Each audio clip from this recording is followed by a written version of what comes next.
பொதுவா ஒரு சிலருடைய ஜாதகத்துல பித்ருதோஷம் அப்படிங்கிற ஒரு விஷயம் இருக்குங்க. சோ இந்த பித்ருதோஷம் நீங்க நிறைய வழிபாடுகளும், பரிகாரங்களும் பண்ணுவோம்.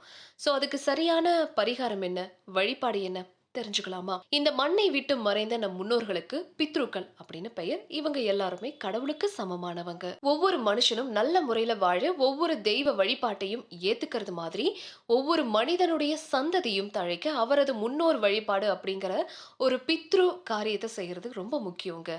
ஆண்டுதோறும் திதி கொடுக்கறது, அமாவாசையில தர்ப்பணம் செய்யறது, இதுதான் பிதுர் காரியங்கள் அப்படின்னு சொல்றோம். இத சரியா செய்யாதவங்களுக்கு பிதுர் தோஷம் ஏற்பட்டு குடும்ப வாழ்க்கையில குறைபாடு உண்டாகுது. இதனால குழந்தையின்மை போன்ற பிரச்சனைகள் உண்டாகுது. இத போக்குறதுக்காக தான் ராமேஸ்வரம், திருவாஞ்சியம், திருவெண்காடு இந்த மாதிரி புகழ்பெற்ற புனித தலங்களுக்கு போறாங்க.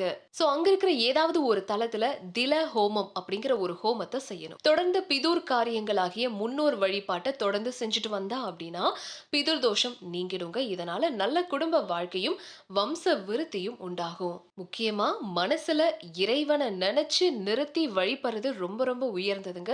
அடுத்து சிலை வழிபாடு. அதுக்கடுத்து தான் படத்தை வச்சு வழிபடுறது. முதல்ல சொன்ன மன வழிபாட்டுக்கு மனச ஒருநிலைப்படுத்துறது ரொம்ப முக்கியம். உலக வாழ்க்கையை வெறுத்து வேறு எந்த சிந்தனையும் இல்லாத ஞானிகளுக்கு மட்டும்தான் இது என்னவோ சாத்தியம். ரெண்டாவது உருவச்சிலை வழிபாடு. உருவச்சிலை வழிபாட்டுல அபிஷேகம், நெய்வேத்தியம் இந்த விஷயங்கள் எல்லாமே செய்யப்படுறது உண்டு. இதுதான் பக்தர்களால அதிகமா கடைபிடிக்கப்பட்டு வருது. சோ அவசரமான காலகட்டத்துல இதை எல்லாராலையும் கடைபிடிக்க முடியாது. அதனால அவங்கவங்க திருவுருவப்படுத்த வச்சே நம்ம வழிபடலாம். தினமும் புஷ்பம், சாத்தி, பழம், பால், கற்கண்டு இதை எல்லாத்தையும் நம்ம நெய்வேத்தியமா வச்சா கூட போதுங்க. சோ எது உயர்ந்தது அப்படின்லாம் நீங்க அதெல்லாம் நினைச்சு கவலைப்பட வேண்டாம். நம்மளால எது முடியுமோ அதை மட்டும் செஞ்சு பிரார்த்தனை பண்ணா போதும். அதுதான் உண்மையிலேயே இந்த உலகத்திலேயே உயர்ந்த வழிபாடு.